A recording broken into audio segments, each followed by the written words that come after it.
So, hello once again.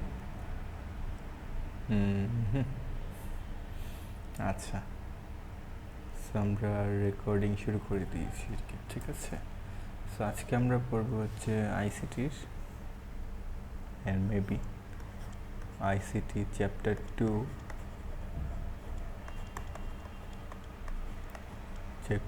2 এবং এইটা lecture 3, isn't it? ওকে, আমাদের এটার পরে আরেকটা লেকচার আসবে এবং সেটার অনুযায়ী আমাদের চ্যাপ্টার 2 শেষ হয়ে যাবে আর কি, ঠিক আছে। সো দেখা যাক, আজকে আমরা পড়বো হচ্ছে সাইবার বুলিং নিয়ে। সাইবার ইন্টারনেট সম্পর্কিত জিনিস এবং বুলিং মানে কাউকে হেয় করা, কাউকে লাইক হেনস্থা করা আর কি, ঠিক আছে। বুলিং, তো সাইবার বুলিং নাম থেকেই আমরা বুঝতে পারতেছি বিষয় কী হবে। তথ্য এবং যোগাযোগ প্রযুক্তি ব্যবহারের মাধ্যমে কোনো ব্যক্তিকে আচ্ছা, সো কোনো ব্যক্তিকে জোরপূর্বক কোনো কিছু করতে বাধ্য করাকে সাইবার বুলিং বা সাইবার সন্ত্রাস বলা হয়, ঠিক আছে। এটা কিন্তু আমরা সন্ত্রাসীও বলতে পারি, তো এটা দাগায় ফেলতে পারি আমাদের লাইক সে হট কোশ্চেন যেহেতু আসবে সেটার মধ্যে আসবেই। সো সাইবার বুলিং আসে, প্রথমে তো সাইবার বুলিং কাকে বলে সেটা লিখতে হবে, সো এটা আমরা এখান থেকে লিখতে পারবো আর কি, ঠিক আছে। তো কাউকে সামাজিকভাবে হেয় প্রতিপন্ন করা, হুমকি প্রদান করা, আতঙ্ক সৃষ্টি করা, অনুমতি ব্যতীত কোনো ব্যক্তিগত তথ্য বা ছবি সামাজিক মাধ্যমে প্রকাশ করা, সামাজিক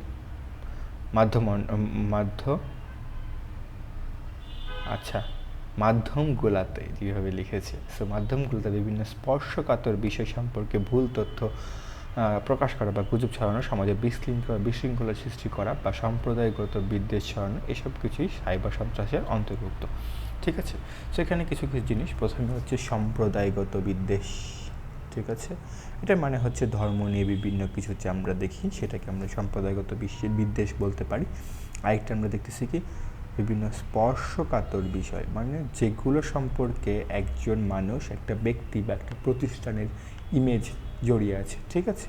মানে ধরো যে একটা ইন্ডিভিজুয়াল, ঠিক আছে, ধরো যে একটা ইন্ডিভিজুয়ালের নাম হচ্ছে এ, এখন সেই এর নামে আমি অনেক ধরনের বাজে কথা বললাম, এই করছে, সেই করছে, এ চাঁদাবাজি করে, এ চুরি করছে, এই যে এই বিষয়গুলো এটার মাধ্যমে আমি কী করতেছি, একে কিন্তু আমি ডাইরেক্ট অ্যাটাক করতেছি না, ডাইরেক্ট তার নামে বিভিন্ন অভিযোগ করতেছি, যেগুলো কি না প্রমাণ হোক বা না হোক মানুষ কিন্তু এটা জেনে নিয়ে তাকে কিন্তু পরবর্তীতে চোর বলে নেবে, ঠিক আছে। তো এই যে এই কাজটাকে আমরা স্পর্শকাতর বিষয় না তার জন্য, কারণ পরবর্তীতে সে কিন্তু ভালো মানুষ, কিন্তু তাকে যদি আমি চোর বলে দিই, মানুষ যদি তাকে আসলেই চোর বলে জিজ্ঞেস করে বা ভাবে, পরবর্তীতে তাই কিন্তু সমাজের মধ্যে হেয় প্রতিপন্ন হতে হবে, পরবর্তীতে সে অনেক খারাপ অনেক অবস্থায় যেতে পারে আর কি, ঠিক আছে। তো এই যে অবস্থা সেটাকে আমরা স্পর্শকাতর বিষয়, মানে যেটা তার নিজের পার্সোনাল বিষয়, এই বিভিন্ন বিষয় আর কি, শুধুমাত্র মানুষের ক্ষেত্রে না, এটা কোম্পানির ক্ষেত্রেও হতে পারে বিভিন্ন জায়গায়, ঠিক আছে। সো তার আগে আমাকে আবার চেক করে নিতে হচ্ছে, রেকর্ডিং চলছে, ওকে।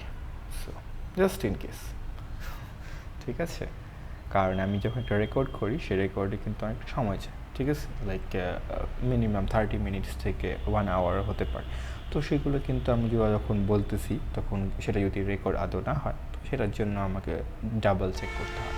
আচ্ছা, মাঝে মধ্যে বন্ধ হয়ে যেতে পারে কোনো কারণে, তখন সেটা দেখে নিতে হয় আর কি, ঠিক আছে। সো সাইবার সন্ত্রাসের জন্য মোবাইল, কম্পিউটার, ট্যাবলেট ইত্যাদি যন্ত্রাংশ এবং বিভিন্ন সামাজিক যোগাযোগ মাধ্যম, ওয়েবসাইট, মেসেজ, ইমেইল ব্যবহার করা হয়, ঠিক আছে। ইমেইলে বা সামাজিক যোগাযোগ মাধ্যমে বিভিন্ন ধরনের বিব্রতকর ছবি, ভিডিও, আপত্তিকর বা অপমানজনক মন্তব্য দ্বারা ব্যক্তিকে সামাজিকভাবে হেয় করা হয় এবং ব্যক্তিকে জীবন পর্যন্ত বিপর্যস্ত করা হয়, ঠিক আছে। সাধারণত শিশু এবং কিশোরী ও তরুণদের ক্ষেত্রে সাইবার সন্ত্রাস বেশি ঘটে থাকে। এর ফলে যেমন তাদের সামাজিক ও পারিবারিক জীবন ক্ষতিগ্রস্ত হয়, তেমন তাদের ভিতরে হীনমান্যতা বোধ, হতাশা, আতঙ্ক, এমনকি আত্মহত্যার প্রবণতাও দেখা যায়, ঠিক আছে। আমরা কিন্তু আগে অনেক বেশি হতো, এখন যদিও কমেছে, সামাজিক যোগাযোগ মাধ্যমে এই যে বুলিংয়ের মাধ্যমে অনেকে আত্মহত্যা করতো, মানুষ আস্তে আস্তে বুঝতে পারতেছে, কিন্তু এখনও কিন্তু অনেক সময় দেখা যায়। তবে অধিকাংশ ক্ষেত্রে সামাজিক মাধ্যমে বা ওয়েবসাইটে কোনো ভিডিও, ছবি বা তথ্য প্রকাশ করার পর তা মুছে ফেলা অত্যন্ত কঠিন বা অসম্ভব, ঠিক আছে। এটা কেন হয়, কারণ একবার যখন সেটা অনলাইনে চলে যায়, কোনো না কোনো জায়গায় এটা লিঙ্ক থেকে যায় এবং কেউ না কেউ ঠিক আছে, সেটা ডাউনলোড করে রেখে দেয়, পরবর্তীতে বা অন্য জায়গায় সেভ করে রেখে দেয়। সো পরবর্তীতে তুমি হয়তো বা যে যে আসলে যে এটা আপলোড করছিল সে হয়তো বা সেটা ডিলিট করে ফেলছে, কিন্তু যাদের কাছে এটা গেছে বা যেখানে মূলত স্টোর হয়ে আছে, ঠিক আছে, সেগুলো কিন্তু ডিলিট হয় নাই। তো এই যে জিনিসগুলো পরবর্তীতে কিন্তু রিকভার করে বিভিন্নভাবে অসৎ উপায়ে কাজে লাগানো যেতে পারে। ঠিক আছে, তো সেই জন্য আমরা ইন্টারনেটের মধ্যে যে কোনো কিছু আপলোড বা যে কোনো প্রকার কাজকর্ম, ঠিক আছে, অনলাইন ওয়ার্ক বা এনি কাইন্ড অফ কমেন্ট,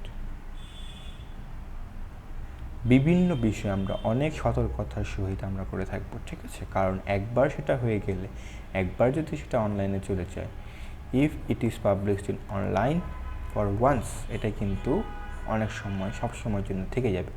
কারণ ফেসবুকের মধ্যে আমরা একটা জানি যে 2 বছর পর্যন্ত ফেসবুক কী করে, তোমার নর্মাল যে জিনিসগুলো, ডিলেটেড জিনিসগুলো কিন্তু তারা স্টোর করে রাখে। ঠিক আছে, 2 ইয়ার্স পর্যন্ত, যাতে পরবর্তীতে কেউ যদি তোমার যদি মনে হয় যে না আমার ওই জিনিস দরকার, তখন তুমি এটা রিকভার করতে পারো। তো তখন কিন্তু সেই যে স্টোর করলো, তো এইটা কিন্তু কেউ না কেউ অ্যাক্সেস করে ফেলতে পারে বিভিন্নভাবে। শুধুমাত্র ফেসবুকের ক্ষেত্রে না, সব সময় আর আমি বুঝাতে পারছি। তো এই বিষয়গুলো আমাদের অনলাইনে যে কোনো অ্যাক্টিভিটি আমাদের অনেক সতর্কতার সহিত করতে হবে। এমন আমরা করবো না, কমেন্ট করবো না, লাইক করবো না, সব কিছু করবো, কিন্তু উইথ সাম প্রিকশনস। ঠিক আছে, আচ্ছা। আবার ফেক আইডি ক্ষেত্রে এর উৎসাহ প্রকাশকারী পরিচয় খুঁজে বের করা অত্যন্ত কঠিন বা অসম্ভব হয়ে পড়ে আর কি। ঠিক আছে, কাজেই আমাদের এই বিষয়ে সতর্ক থাকতে হবে। তারপরে আমরা একটা গুরুত্বপূর্ণ জিনিস, সেটা হচ্ছে ফেক নিউজ। ঠিক আছে, ফেক নিউজ গুরুত্বপূর্ণ কেন, এটাও কিন্তু অনেকবার আমরা দেখেছি। তো দেখো, সংবাদ হিসেবে উপস্থাপিত কোনো মিথ্যা বা বিভ্রান্তিকর তথ্য বা মানুষকে প্রতারিত করে বা মানুষের মতামতকে প্রভাবিত করার জন্য ইচ্ছাকৃতভাবে ছড়িয়ে দেওয়া হয়, তাই কিন্তু ফেক নিউজ। ঠিক আছে, তো এই ফেক নিউজটা কিন্তু অনেক গুরুত্বপূর্ণ, কারণ এটা যেহেতু অনেক ট্রেন্ডে চলতেছে, সেটা নিয়ে আমার জানতে হবে, আসতে পারে আর কি। ঠিক আছে, সো দেখো, এটি সম্পূর্ণরূপে বানোয়াট গল্প বা বিকৃত তথ্যের রূপ নিতে পারে এবং সামাজিক যোগাযোগ মাধ্যম, ওয়েবসাইট বা অন্য চ্যানেলের মাধ্যমে জনসাধারণকে বিভ্রান্ত করার বা একটি নির্দিষ্ট এজেন্ডা প্রচার করার জন্য ব্যবহার হতে পারে। ঠিক আছে, এজেন্ডা, এই এজেন্ডা বিষয়টা কি? এজেন্ডা মানে হচ্ছে কোনো কারোর হচ্ছে বিষয়। ঠিক আছে, একটা নির্দিষ্ট বিষয় প্রচার করা, মানে ধরো যে আমি একটা এজেন্ডা তৈরি করলাম, সেই এজেন্ডা কি? আমি একটা বিষয় তৈরি করলাম। এজেন্ডাটা কি? আমি এজেন্ডা তৈরি করলাম যে, আচ্ছা, সো এখানে আমার এক্সাম্পল দিতে গিয়ে আমাদের খেয়াল রাখতে হয়, কারণ ইউটিউবের সামনে যখন কোনো অন্য ধরনের এক্সাম্পল দিই, যেটা কোনো মূলত কমিউনিটি গাইডলাইনের মাধ্যমে খাটে না, তখন কিন্তু এটা কিন্তু কী করে, ইউটিউব আবার ব্যাকডাউন করে দিই। লাইক সাপোজ আমি এজেন্ডা দিলাম যে একটা মানুষ, সেটা হচ্ছে এ। ঠিক আছে, এর সঙ্গে আমার শত্রুতা আছে, তো এর নামে আমি বিভিন্ন ধরনের মিথ্যা তথ্য আমি ছড়াই দিলাম। ঠিক আছে, তা কেন? কারণ একে আমি কি করতে চাই, একটা শায়েস্তা করতে চাই। ঠিক আছে, বা এর পুরো কেরিয়ার বা পুরা তার কোম্পানি নষ্ট করে দিতে চাই। ঠিক আছে, তো তার জন্য আমি কি করলাম, বিভিন্ন এই যে ফেসবুক অ্যাকাউন্ট আছে, বিভিন্ন গ্রুপ আছে, তাদেরকে আমি টাকা দিলাম, বললাম এ এটা করছে, এ সেটা করছে, এ এটা করছে, ওইটা করছে। তো এই বিষয়গুলো আমি কিন্তু বানায় টানে আমি ওদেরকে দিলাম, তাদেরকে টাকা টোকা দিয়ে, এবং তারা সেগুলো প্রচার যখন করবে, বিভিন্ন গ্রুপ যেগুলো অথেন্টিক না, যেগুলো মূলত হাসি ঠাট্টার জন্য ব্যবহার করা হয়, বা যেগুলো অনেক সময় অথেন্টিক গ্রুপগুলো কিন্তু এই ধরনের ফেক নিউজ তারা কী করে, এরকম করে করে। এই যে একটা এজেন্ডা প্রচার করলাম, আমার এজেন্ডা কী ছিল? আমার এজেন্ডা, আমার মূল লক্ষ্য বা আমার মূল বিষয় হচ্ছে একে নষ্ট করে দেওয়া। এ কোম্পানি, এর যে কোম্পানি আছে ওই কোম্পানিটাকে নষ্ট করে একে টাকা পয়সা সব নষ্ট করে ফেলা। ঠিক আছে, তার কোম্পানি বন্ধ করে দেওয়া। সো এটার জন্য আমি যে এই বিষয়টার তোর জন্য বিভিন্ন কাজ করলাম, এটা হচ্ছে আমার এজেন্ডা। ঠিক আছে, এজেন্ডা মানে বিষয়, যাই হোক। সো সামাজিক যোগাযোগ মাধ্যমে অত্যাধিক ব্যবহারের এই যুগে ফেক নিউজ বিস্তার অত্যন্ত দ্রুততার সঙ্গে করছে। আমরা কিন্তু বারবারই দেখি, ইন্টারনেট ব্যবহার করে ঘটা ঘটা ফেক নিউজের ফলে বিশ্বব্যাপী অনেক রাজনৈতিক এবং ধর্মীয় সংঘাতের জন্ম দিয়েছে। ঠিক আছে, আমরা কিন্তু শুধুমাত্র বাংলাদেশে না, শুধুমাত্র নিজের এলাকার না, পুরোপুরি বিশ্বের মধ্যেই কিন্তু এটা একটা প্রভাব ফেলে। ঠিক আছে, কারণ মানুষ কী করে, মানুষ কিন্তু সত্য জানার থেকে মানুষ হচ্ছে যেগুলো বানিয়ে টানিয়ে যেগুলো অন্যভাবে প্রেজেন্ট করা হয় সেটাই কিন্তু মানুষ এটা বিশেষ করে ফেলে। ঠিক আছে, পরবর্তীতে আমি যদি সত্যটা মানুষের প্রকাশও করি তারা কিন্তু সেটা নিতে চায় না। এটা হচ্ছে মানুষের একটা কী বলে, এটা মূলত কাইন্ড অফ মানুষের একটা সাইকোলজিক্যাল ব্যাপার আর কি। ঠিক আছে, সেটা যারা ওভারকাম করতে পারে তারাই মূলত ভালোভাবে চলতে পারে আর কি। ঠিক আছে, এটাও শিক্ষার অভাব বলা যায়। যাই হোক, চিলে কান নিয়ে গেছে এমন সংবাদে চিলের পিছে না দৌড়ে সবার আগে কানে হাত দিয়ে দেখা উচিত। ঠিক আছে, ঠিক একইভাবে অনলাইনে কোনো পোস্ট বা খবর দেখলে তো যাচাই করে বিশ্বাস করা উচিত। সাধারণত কোনো ব্যক্তি বা প্রতিষ্ঠানের নকল অর্থাৎ ছদ্মনাম ধারণ করে বিভিন্ন ধরনের মিথ্যা খবর বা গুজব রটিয়ে দেওয়া হয়। বাংলাদেশের তথ্য এবং প্রযুক্তি আইন 2006 মোতাবেক দেখো 2006 মোতাবেক সাইবার বুলিংয়ের এবং ডিজিটাল প্ল্যাটফর্মে ফেক নিউজ ছড়ানোর জন্য অপরাধী সর্বোচ্চ 10 বছর পর্যন্ত কারাদণ্ড অথবা সর্বোচ্চ 1 কোটি টাকা কী করা যেতে পারে, 1 কোটি টাকা জরিমানা হতে পারে। ঠিক আছে, এখন দেখো সাইবার আক্রমণে তোমার এটাই কিন্তু একটা গুরুত্বপূর্ণ জিনিস। সাইবার আক্রমণে শিকার হলে নিচের কী কাজ করা যেতে পারে। ঠিক আছে, এটা কিন্তু দিয়ে দিতে পারে। তো যেখানে যতগুলো পয়েন্ট, এখানের মধ্যে আমি যে 10টা পয়েন্ট আমি অ্যাটলিস্ট 6টা মনে রাখবো এবং পারলে 10টা লিখে দেওয়ার চেষ্টা করবো। এটা কিন্তু আমরা ইজি। ঠিক আছে, যত দ্রুত সম্ভব national helpline number 109, information national helpline number 999 অথবা আইসিটি হেল্পলাইন যোগাযোগ করতে দিব। প্রযুক্তির তথ্য এবং কারো সাহায্য নেওয়া যেতে পারে। প্রমাণসহ rap.gov.bd ওয়েবসাইটে অভিযোগ পাঠাতে পারি। পিতামাতা বা পরিবার সদস্যদের সাথে শেয়ার করতে পারি। ডিজিটাল ডিভাইস বন্ধ রাখতে হবে। বাংলাদেশ টেলিযোগাযোগ নিয়ন্ত্রণ কমিশন লাইক বিটিআরসি, বাংলাদেশ বিটিআরসির ফুল ফর্ম দেখো, বাংলাদেশ টেলিকমিউনিকেশন টেলিযোগাযোগ, হ্যাঁ,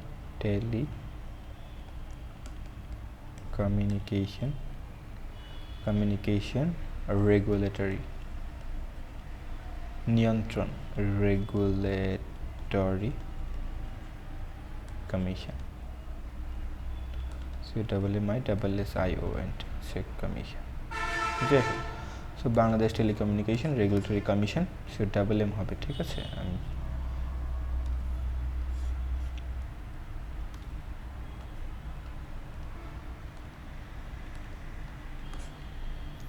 যাই হোক, তো বিষয়টি অপরিচিত কারোর সঙ্গে শেয়ার করা যাবে না। ঠিক আছে, নিকটস্থ থানায় ডায়েরি বা জিডি করতে হবে, ভোক্তা অধিকারে চর্চা করতে হবে, অপরাধের প্রমাণগুলো সংগ্রহ করতে হবে আর কি। ঠিক আছে, সাইবার আক্রমণের শিকার হলে, ঠিক আছে, লাইক তোমাকে কেউ কী করলো, তোমাকে কেউ বিভিন্নভাবে হ্যারাস করতেছে, তো তুমি প্রথমেই তো তুমি কী করলে, তোমার কারো সাহায্য নিলে যাদের মাধ্যমে এগুলো করতে পারো। তোমার নিজের কাজগুলো তুমি নিজে কেন এটা হ্যারাস করতেছে তোমার বিষয়গুলো একটু খতিয়ে দেখলা। অপরিচিতদের সঙ্গে উন্মুক্ত শেয়ার না করে তুমি বিভিন্নভাবে এগুলো সংগ্রহ করে এগুলো পরবর্তী যথাযথ কর্তৃপক্ষের নিকট সেটা উপস্থাপন করলে আর কি। ঠিক আছে, যাই হোক, সো খেয়াল করো, আমরা এই ধরনের ঘটনার শিকার হলে তা নিজের মধ্যে না রেখে বাবা মা এমনকি শিক্ষকের জন্য খুব দ্রুতই নিকটস্থ থানা সাধারণ ডায়েরি বা জিডি, তা জিডির ফুল ফর্ম আমরা দেখতেছি কি ইররিলেভেন্ট জিনিস। ঠিক আছে, জিডি, এই জিডি আমরা বলি হচ্ছে জেনারেল ডায়েরি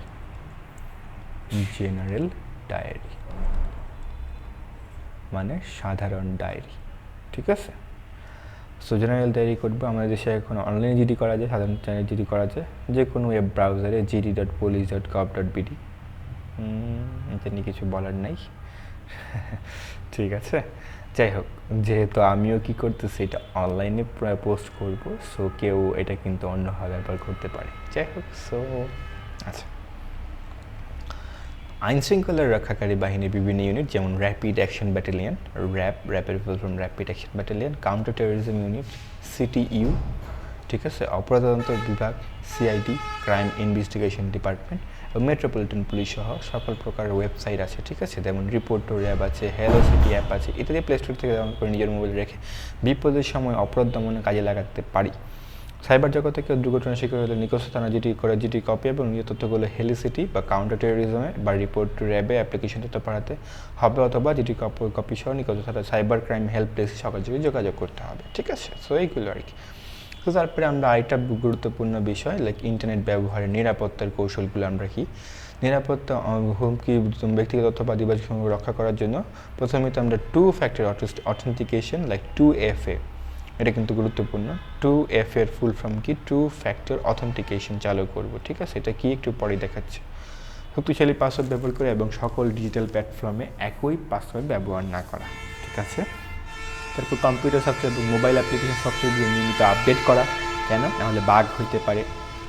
তারপরে হচ্ছে সোশ্যাল মিডিয়ায় একান্ত ব্যক্তিগত তথ্য কিংবা গোপনীয় তথ্য শেয়ার থেকে বিরত থাকা, ব্যক্তিগত গোপনীয় তথ্য কারোর সাথে শেয়ার না করা, এবং ডিভাইসে অ্যান্টিভাইরাস বা ফায়ারওয়াল সুরক্ষা ইনস্টল করা। ঠিক আছে, আমাদের সাধারণত অটোমেটিক ইনস্টল করা থাকে ল্যাপটপের মধ্যে বা কম্পিউটারের মধ্যে, মোবাইলের মধ্যে সাধারণত এগুলো দরকার হয় না, তবুও আমাদের সেটা তুমি যদি অনেক গুরুত্বপূর্ণ কাজ করো, আমরা আগেই বলেছি গুরুত্বপূর্ণ যখন আমরা অফিসিয়াল কাজ করবো বিভিন্ন, তখন আমরা এগুলো রাখতে পারি টাকা দিয়ে।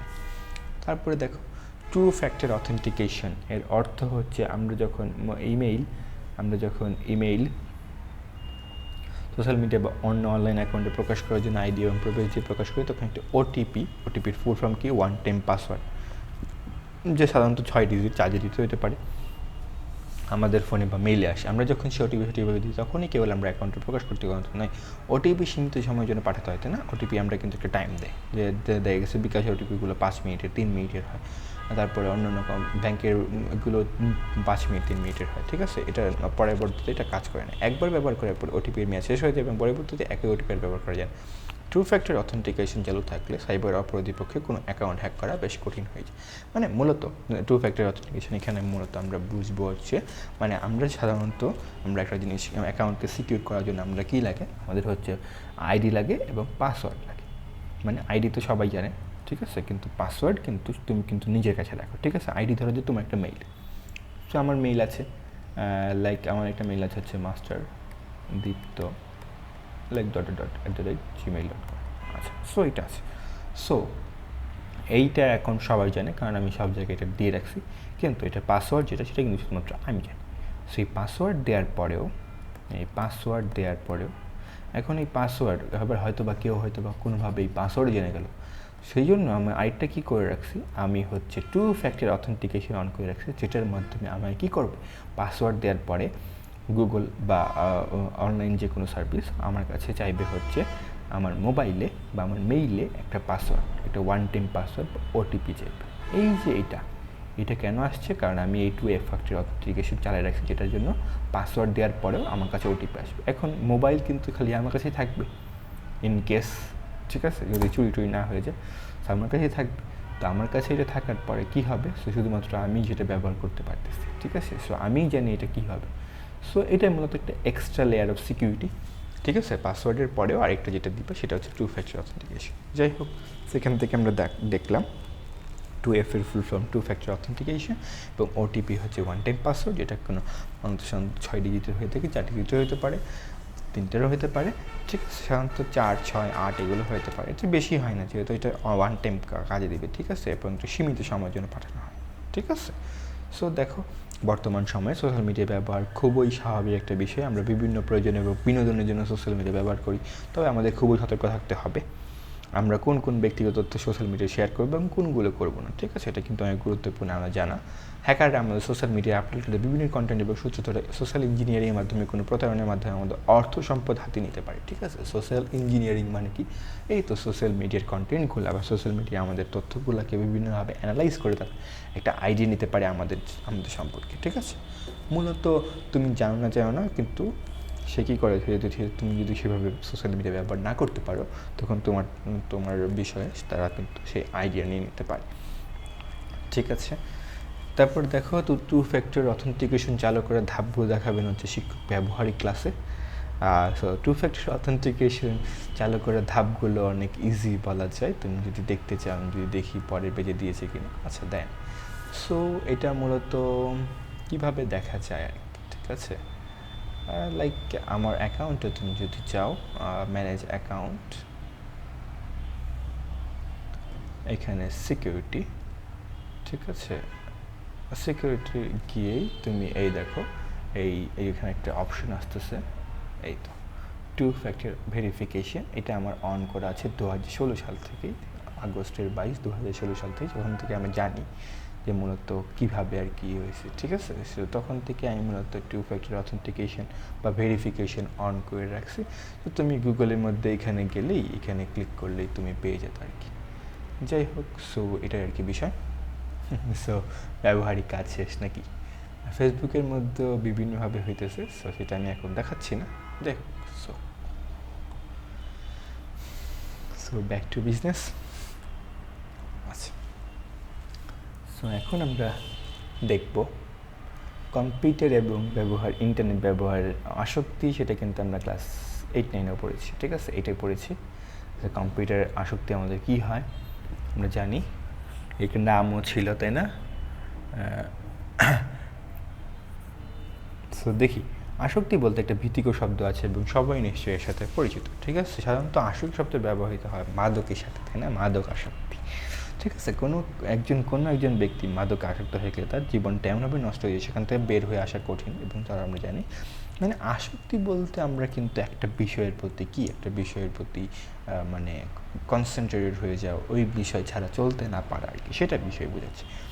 তথ্য প্রযুক্তি পাঠ্য বইয়ে দেখো কম্পিউটারের মতো এমন যেমন একটু বিশেষ আসক্তির মতো একটু ভয়ঙ্কর নিতে শব্দ দুটো হলে সেটা তোমাদের কাছে নিশ্চয়ই অবাক লাগতে পারে, ঠিক আছে। তোমাদের ভেতর যদি কম্পিউটার যতটা কেউ কেউ নিশ্চয়ই ইতিমধ্যে কম্পিউটার গেম খেলতে খেলতে মাঝে মাঝে বাড়াবাড়ি করে ফেলো, খেলা বন্ধ করে যখন জোরে একটা কাজ করা দরকার তখনও খেলা ছেড়ে উঠতে পারছো না, এরকম অভিজ্ঞতা হয় আর কি। যাদের কম্পিউটারে ইন্টারনেটে যোগাযোগ আছে তারা কিন্তু আরও হয়তো ফেসবুক অ্যাকাউন্ট আছে এবং তুমি ফেসবুক অ্যাকাউন্ট সম্পর্ক তোমার তথ্য নিয়ে অধীর আগ্রহে অপেক্ষা করছো, সেখানে কেউ লাইক দেবে, শেয়ার করবে, কিছু তুমি একটা পোস্ট করে সেটা সবাই দেখতেছে কিনা। তো ফেসবুকে তোমার বন্ধু তো বললে তুমি হয়তো আনন্দ পেয়েছো, এবং কম্পিউটার গেমের মতোই ফেসবুক নামে সামাজিক মাধ্যমে হয়তো তুমি অস্বাভাবিক নয় যে তুমি ফেসবুক এত সময় না যেতে পারলে তোমার পরীক্ষার আগে ফল একটু ভালো হতো, ঠিক আছে। এই যে বিষয়গুলো, এগুলোই মূলত আমাদের কী হয়েছে, ফেসবুক একটা আসক্তি বা কম্পিউটারের আসক্তি বা ইন্টারনেটের আসক্তি হয়ে গেছে, ঠিক আছে। সো এটা আমরা দেখেছিলাম একটা AED মনে হয়, sorry IED, internet IAD, internet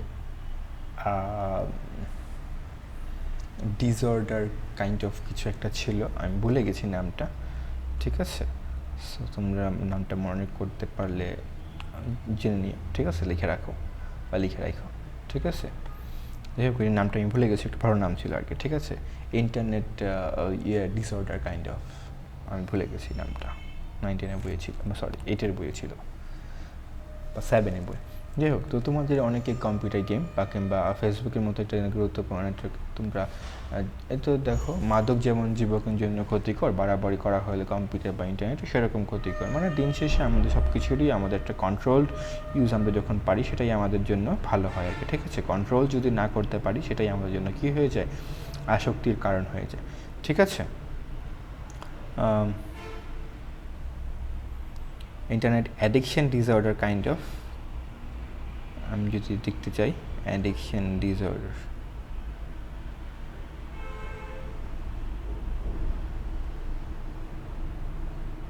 so এটাকে আমরা IAD বলতে পারি, আমি যদি মনে করতে পারি IAD, লাইক ইন্টারনেট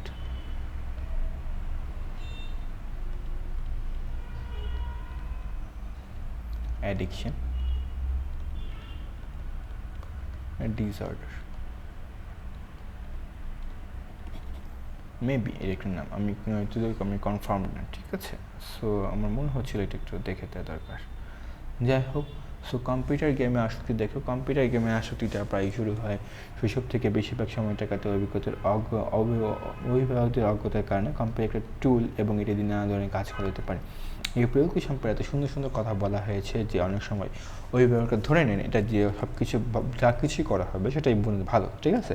তাই যখন তারা দেখেন সন্তানরা দীর্ঘ সময় কম্পিউটারের সামনে বসে রয়েছে, যদিও বর্তমানে আমাদের প্যারেন্টসরা অনেক আপডেটেড, অনেক আপস্কেল, যেটা অনেক ভালো জিনিস, তারা অনেক কিছু জানতেছে আগের থেকে, কিন্তু তবুও আমাদেরকে সচেতন থাকতে হবে, আমাদের বাবা মাকে আরও সচেতন হতে হবে, ঠিক আছে।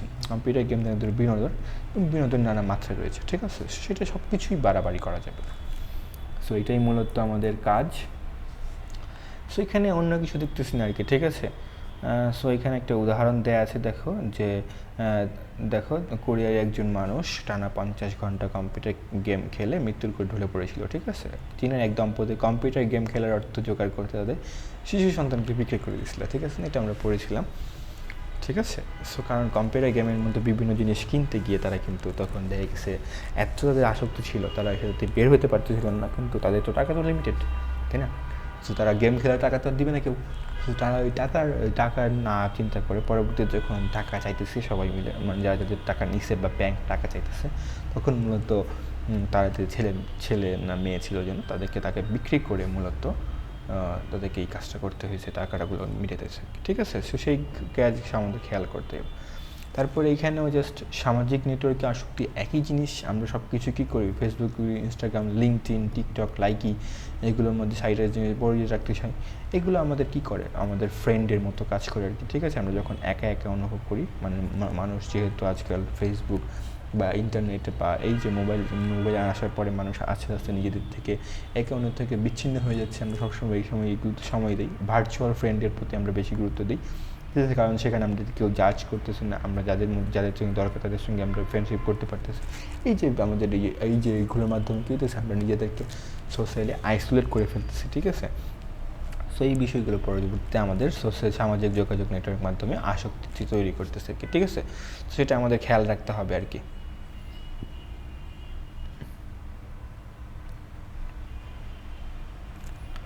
ঠিক আছে। সো এখানে দেখো একটা কথা বলতেছে মনোবিজ্ঞানের বিষয় নার্সিসিজম বিষয়টা কি, নার্সিসিজম মানে হচ্ছে নিজেকে নিয়ে থাকা আর কি, মানে নিজের প্রতি একটা মানে নিজেকে সব কিছুই ভাবা, নিজেকে জনপ্রিয় করে দেওয়া। মানে আমাদের মূলত এখন কিন্তু ফেসবুক বা ইউটিউবের মধ্যে আমরা অনেক সময় দেখি অনেকে কী করে, এই যে মানে মূলত কী হয়, ডিপ ডাউন ইনসাইড তারা কিন্তু লাইক একা একা থাকতে থাকে, তাদের বাড়ির অবস্থা ভালো হয় না, অনেক সময় বাবা মা সময় দেয় না, ভাই বোন কোনো ভালো সময় দেয় না, বা তারা দেখা গেছে ভালো কোনো ফ্রেন্ড নাই, তারা নিজেদের মধ্যে মানুষের সঙ্গে মিশতে পারে না, কারণ সবাই কিছু না কিছু নিয়ে ব্যস্ত থাকে, মোবাইল টোবাইল নিয়ে ব্যস্ত। তো তারা যখন আস্তে আস্তে একা হয়ে যায়, তারা কিন্তু তখন কী করে, নিজেদেরকে তুলে ধরে বা নিজেদের প্রতিভাকে বিকাশ করার জন্য সেটাকে তারা কী করে, তাদের মধ্যে একটা তৈরি হয় যে আমি একটা কিছু করে দেখাই, আমাকে তুলে ধরি, ঠিক আছে। সো প্রথম তারা কী করে, তারা মূলত নিজেদের কৌতূহলবশত তারা কী করে, এটাকে কী করে প্রচার করে, ঠিক আছে। কোনো একটা পোস্ট দেয়, কোনো একটা ভিডিও বানানোর পরে পরবর্তীতে যখন দেখতেছে এইটার মাধ্যমে তাকে অনেক প্রশংসা করতেছে বা তাকে মানুষ পছন্দ করতেছে, কিছু মানুষ, 1-2 জন মানুষ, তো তখন তার মধ্যে তৈরি হইতেছে যে আর এই বিষয়টা কিন্তু আমাকে আরও কিছু, এই যে নিজেকে নিয়ে পরবর্তীতে কী হয়ে যাওয়া, যে আমি যেটা করতেছি সেটাই ঠিক, আমাকে নিয়ে সব কিছু, ঠিক আছে, নিজের প্রতি মগ্ন হয়ে যাওয়া, এটাকে আমরা নার্সিসিজম বলি, ঠিক আছে। সামাজিক যোগাযোগ মাধ্যম সাইটগুলোকে মানুষের সুপ্ত বাসনা জাগ্রত করে দেয়, ঠিক আছে। আর ফেসবুক এগুলো কিন্তু কী করে, সবসময় তোমাকে এরকমভাবেই দেখায়, যাতে তুমি অন্যকে দেখাও যে দেখো অন্য একজন এরকমভাবে পোস্ট দিয়ে ফেমাস হয়ে গেছে, তো তুমিও এরকমভাবে পোস্ট দাও, তুমিও এই ধরনের কন্টেন্ট বানাও, তুমি এই ধরনের গান টান বানাও, রিলস বানাও, তুমিও ফেমাস হয়ে যাবে। তখন মানুষ কী করে, তখন মানুষ হচ্ছে হিতাহিত জ্ঞান ভুলে গিয়ে মানুষ বিভিন্ন ধরনের অরুচিকর জিনিসপত্র তৈরি করে ফেলে, সেটা কেউ পছন্দ করুক বা না করুক, সেটা ভালো হোক বা না হোক, সেটা মানুষ দেখার জন্য মানুষকে দেখায়, ঠিক আছে। জনপ্রিয়তার একজন প্রতিযোগিতা শুরু হয়েছে, জেনে হোক বা না জেনে হোক, ব্যবহারকারী নিজের সম্পর্ক অন্তত তুচ্ছ একটি তথ্য সামনে উপস্থাপন করে থাকে, সেটা কেউ দেখতে খুশি হয়, কেউ পছন্দ করে, আবার কেউ আরও বেশি খুশি। এই পুরো প্রক্রিয়াটা অনেকটা আসক্তির মতো কাজ করে, ঠিক আছে। এবং একজন ব্যবহারকারী ঘন্টার পর ঘন্টা এই যোগাযোগ মাধ্যমে সময় অপচয় করে, ঠিক আছে। আমি একটা পোস্ট করলাম, সেই পোস্টের মধ্যে কতগুলো কমেন্ট আসলো, কতগুলো লাইক আসলো, এই বিষয়গুলো আমাদের মূলত যখন আমরা দেখা গেছে আমাদের মানসিক অবস্থা এরকম থাকে যে আমরা আশেপাশের মানুষ থেকে সেরকম সাপোর্ট পাই না, আশেপাশের মানুষ আমাদের সেরকম দেখে না, তখন তাদের মধ্যে এটা কিন্তু তৈরি হয়ে যায়। সো এটা কিন্তু এক ধরনের রোগ, এবং সেটা একটা আসক্তি, এবং সেটা মূলত দিন শেষে আমাদের আশেপাশের মানুষের জন্য দায়ী, শুধুমাত্র আমরা দায়ী না। আমরা দায়ী কেন, আমরা দায়ী হচ্ছে আমরা সেটা মানুষকে প্রকাশ করি না, আমাদের আশেপাশের মানুষকে এটা বলি না, এবং আশেপাশের মানুষও দায়ী, কারণ তারাও সেটা আমাদের জিনিসগুলো বুঝতে চায় না, তারা জিনিসগুলো দেখে না, খেয়াল করে না, বুঝতে পারছি। সো আসক্তি থেকে মুক্ত থাকার উপায় কী? যে আমরা ইতিমধ্যে জেনেছি মাদকের নেই কম্পিউটার গেম বা সামাজিক যোগাযোগ সাইটেও আসক্তি হতে পারে। তাই মাদক আসক্তি সত্য, কম্পিউটার গেম বা সামাজিক যোগাযোগ সাইটে আসক্তির জন্য সেগুলোই সত্য। আসক্ত হয়ে যাওয়ার পর সেগুলো মুক্ত হতে চেষ্টার জন্য কী করতে হবে? কখনোই আসক্ত না হওয়াই বেশি বুদ্ধিমানের কাজ। আসক্ত ব্যাপারটা জানে না তাদের জন্য, তাদের পক্ষে আসক্ত হয়ে যাওয়ার আশঙ্কা বেশি থাকে। মানে তুমি কি করবে? প্রথম কাজ আমরা জানি কি, prevention is better then cure. আমরা দেখেছি না যে prevention is better then cure.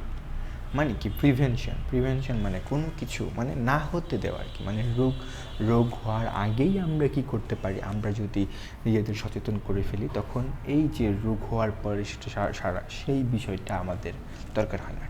ঠিক আছে, এটা আমাদের আরও বেশি ভালো, তাই না? তো আমরা আসক্তি কিভাবে হব বা কীভাবে একটা জিনিস আসক্তি হয়ে যায় সেটা থেকে, সেটা হলে কী কী খারাপ জিনিস হতে পারে সেই বিষয়গুলো যদি আমরা আগে থেকেই জানি এবং সেটার জন্য যদি আমরা আগে থেকেই পদক্ষেপ নিই তাহলে আমরা আসক্তি হলাম না। আসক্ত না হলে তাহলে আমাদের আর আসক্তি থেকে আমাদের আর মুক্ত হইতে হয় না আর কি। ঠিক আছে, তো সেই বিষয়টা এখানে বলতেছে যে যারা আসক্তি বেশি জানে না তাদের যে পক্ষে আসক্ত হয়ে যাওয়ার আশঙ্কা থাকে, তোমরা যে এই লেখাপড়া করছো তারা নিশ্চয়ই সতর্ক হয়ে সহজে আসক্ত হয়ে যাবে না আর কি। ঠিক আছে, কারণ আমাদের অনেক কিছু আছে দিনের মধ্যে, আরও অনেক কিছু, যাই হোক। সো এই বিষয় আর কি। ঠিক আছে, সো কম্পিউটার গেম এক ধরনের বিনোদন, কাজেই যারা কম্পিউটার গেম খেলে তাদেরকে জানতে হবে, এবং অন্য যে কোনো বিনোদনের জন্য যেটা সত্যি কম্পিউটার গেমের বেলা তো সত্যি, মানে কোনো বিনোদন তুমি কম্পিউটার গেম চালাবো কোনো সমস্যা নেই। তুমি ফেসবুকে ভিডিও পোস্ট করবে, তুমি ফেসবুকে ভিডিও দেখবে, কোনো সমস্যা নেই, যতক্ষণ না পর্যন্ত সেটা একটা লিমিট থাকবে, যতক্ষণ না পর্যন্ত এটা তুমি এমন কাজগুলো তোমায় করতে বাধা দিতেছে না যেটা তোমার দরকারি কাজ। ঠিক আছে, তুমি সারাক্ষণ এটা পিছন ধরা সময় ব্যবহার করতেছো, ততক্ষণ পর্যন্ত এটা অনেক ভালো। ঠিক আছে, সো এটা আমাদের মনে করলে হবে না যে কম্পিউটারে যা কিছু করবো বা অনলাইনে আমরা যা কিছু করতেছি একটা জিনিস ইউজ করলে সেটাই আমাদের মনে হয় একমাত্র কাজ। ঠিক আছে, সেটাই আমাদের, সেটা অনেক ভালো, সেটা সেই মন্দটা, সেটাও যেটা মন্দ হতে পারে সেটাও আমাদের খেয়াল রাখতে হবে। ঠিক আছে, মাদক হিসেবে আমরা মাদক যে মন্দ সেটা হয়তো বা আমরা এভিডেন্টলি দেখতে পারি, কারণ মাদক নেওয়ার ফলে বিভিন্নভাবে তারা কি হয়েছে, তারা বিভিন্নভাবে ভায়োলেন্ট হয়ে যায়। কিন্তু এই যে কম্পিউটার গেম বা এই যে সোশ্যাল মিডিয়ার মাধ্যমে যে আমরা যে ভায়োলেন্ট হইতেছি, আমাদের মানসিক ক্ষতিগ্রস্ত হইতেছি, সেটা কিন্তু আমরা বুঝতে পারি না বলে আমরা সেটার দিকে খেয়াল দিই না। কিন্তু সেটাও আমাদের কী করতে হবে, ইকুয়ালি ইম্পর্টেন্ট হিসেবে সেটাকেও আমাদের খারাপ মনে করতে হবে এবং সেটার বিষয়ে আমাদের কাজ করতে হবে। ঠিক আছে, মূলত এই বিষয়গুলো এখানে বলা আছে। সো এক্সট্রা কারিকুলার অ্যাক্টিভিটিস করতে পারি বিভিন্নভাবে, আস্তে আস্তে এগুলো সময়গুলো এগুলো কমাই দিতে পারি। অন্য অন্য কাজের মধ্যে আমরা নিজেকে সময় ব্যয় করতে পারি, বই পড়তে পারি, বিভিন্ন কাজ এটার পাশাপাশি করতে পারি আর কি। ঠিক আছে, তাহলে আমরা কি করতে পারবো, আমরা নিজেদেরকে সোশ্যাল মিডিয়ায় বা গেমের মধ্যে বা মূলত টেকনোলজির মধ্যে বা যে কোনো কিছুর প্রতি আমরা আসক্তি আমরা কমাতে পারবো আর কি। ঠিক আছে, সো এটাই এখানে বলা আছে, আমি জাস্ট এটা পড়ছি না। আর তারপরে দেখো পাইরেসি বিষয়টা একটু গুরুত্বপূর্ণ। লেখক, শিল্পী সহ সৃজনশীল কর্মী তাদের নিজস্ব সৃষ্টিকর্মকে সংরক্ষণ করার অধিকার দেওয়া হচ্ছে কপিরাইট আইনের লক্ষ্য।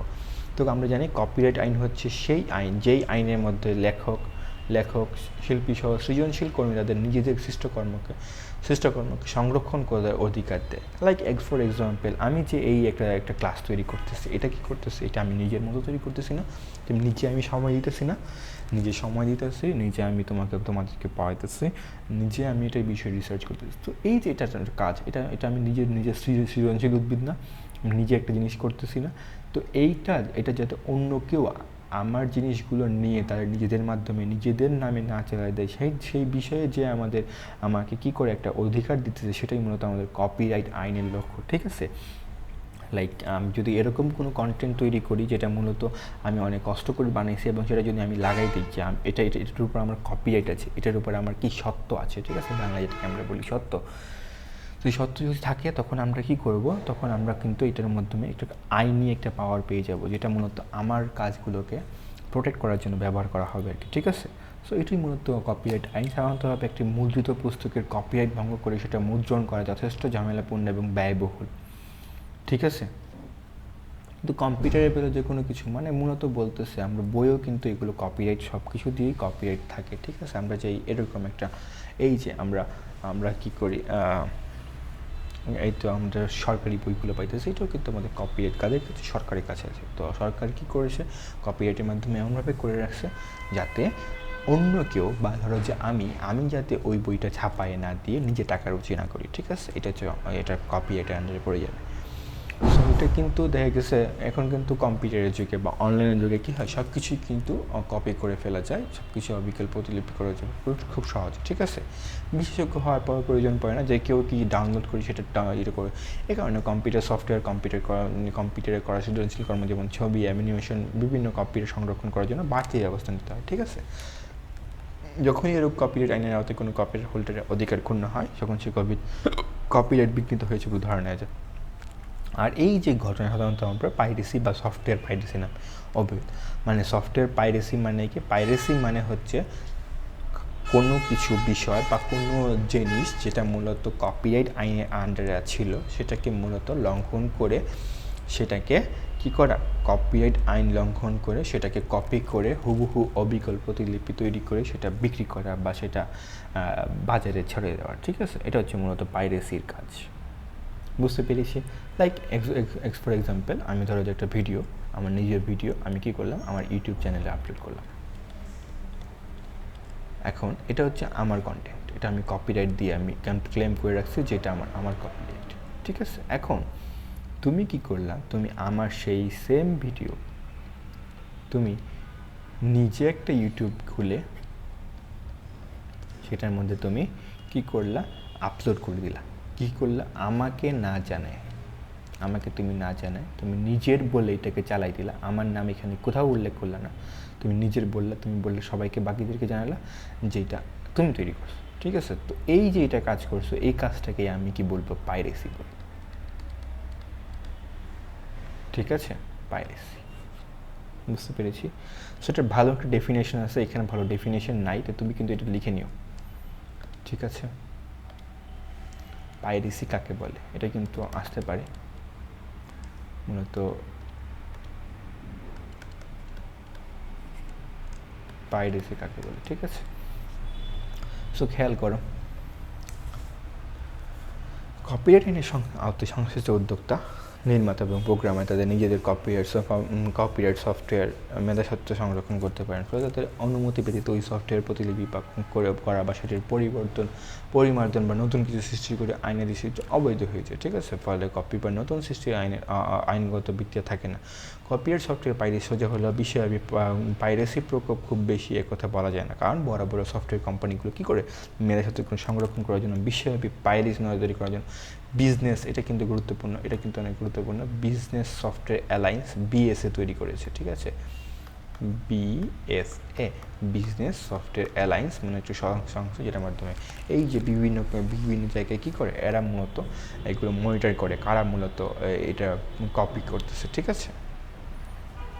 সো ইউটিউবের মধ্যে এরকম কপিরাইট আছে, সব কিছুই কিন্তু কপিরাইটের আন্ডারে আছে, এবং কেউ যদি এগুলো করে সেটার বিরুদ্ধে আইনানুগ ব্যবস্থা নেওয়া যেতে পারে। ধরো যে তুমি আগেরটা যেটা বললাম যে তুমি আমার ভিডিও কী করলা, তুমি আমার ভিডিও হচ্ছে তুমি আপলোড করে দিলা। এখন আমি কিন্তু এটার কী করতে পারি, আমি ইউটিউবকে রিকোয়েস্ট করতে পারি যে ইউটিউব এটা হচ্ছে আমার এটা আমার নিজের কন্টেন্ট, ঠিক আছে।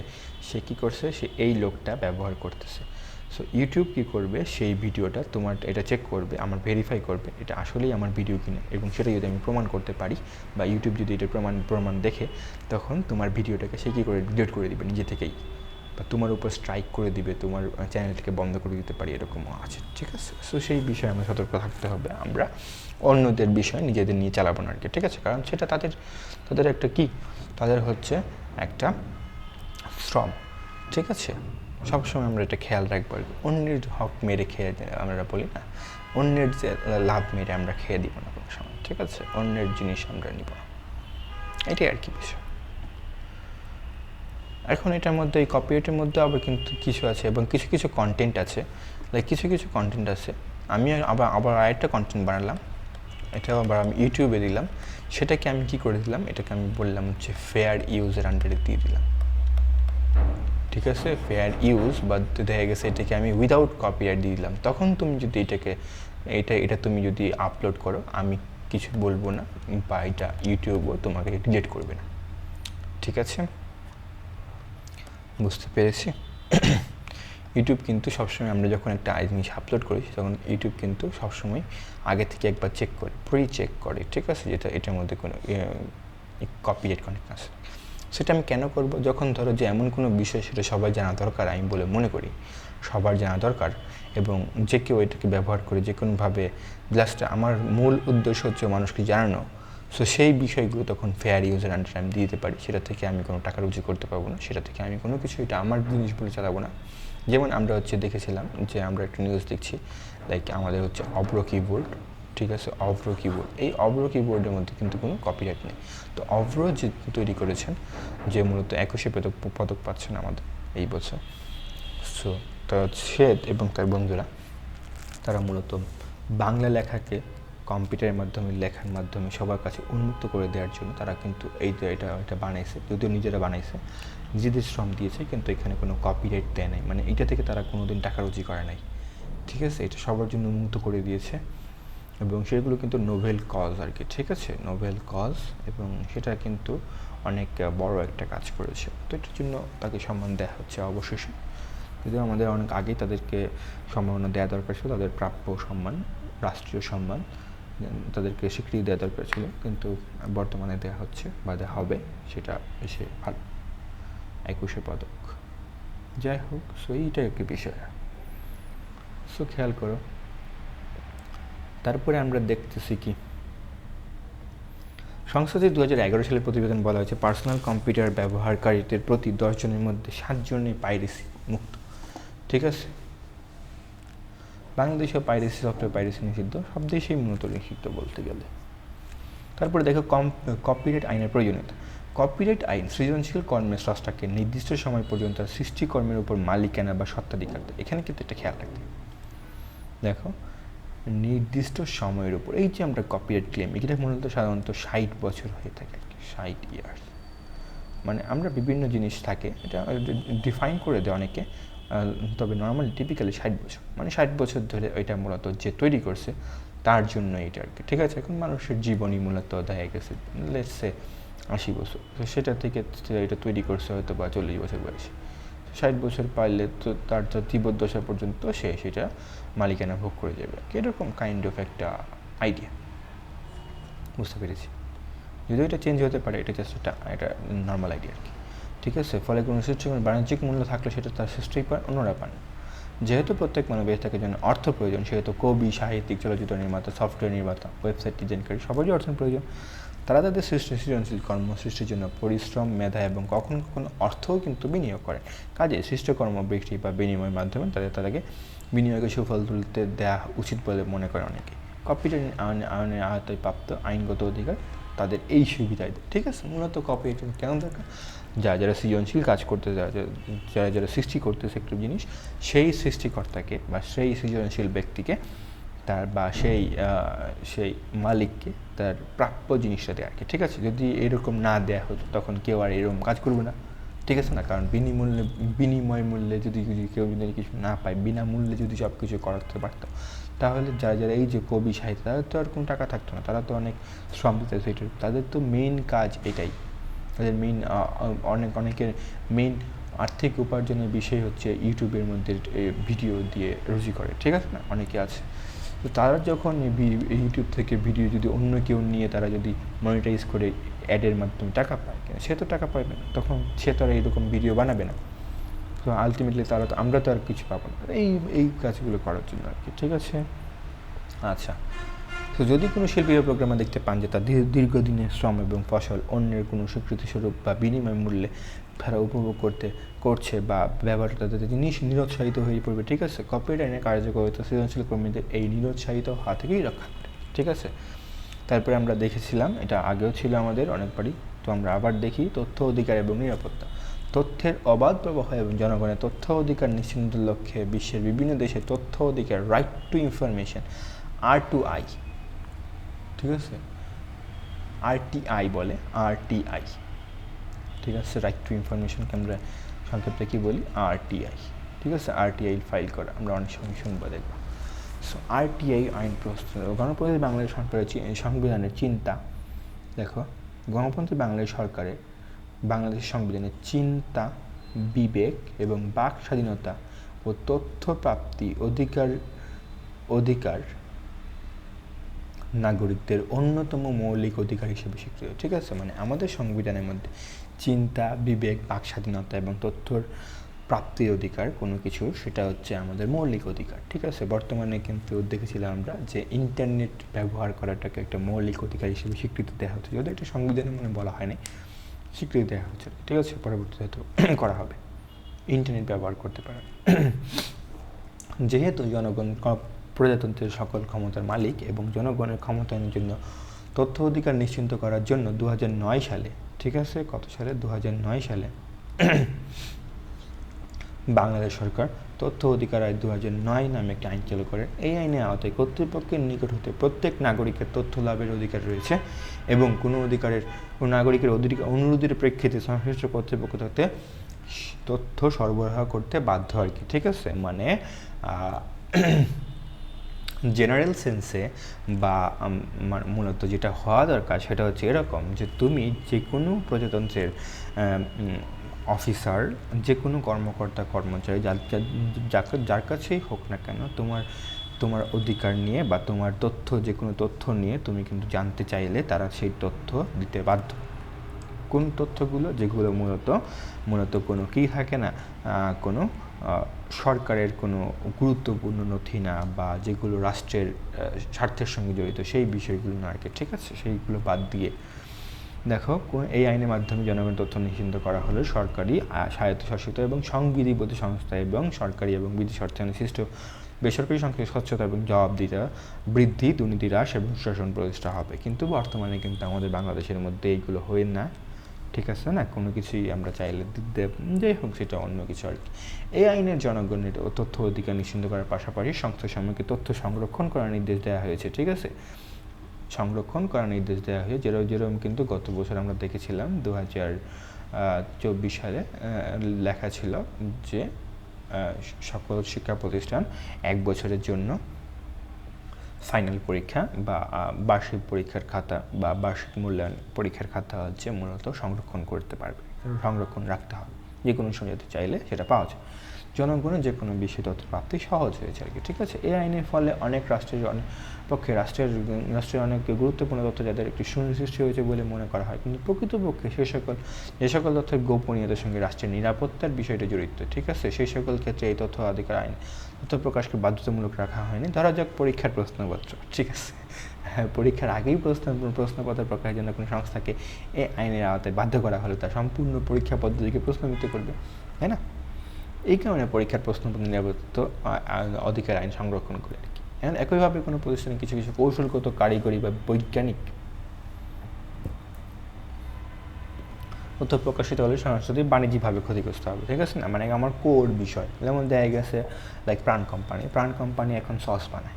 এখন তুমি যদি প্রাণ কোম্পানিকে বলো যে আমাকে এই সস যেটা বানাইতেছো এই সসের রেসিপি দাও, তখন এটা কিন্তু সে দিতে বাধ্য না। কেন?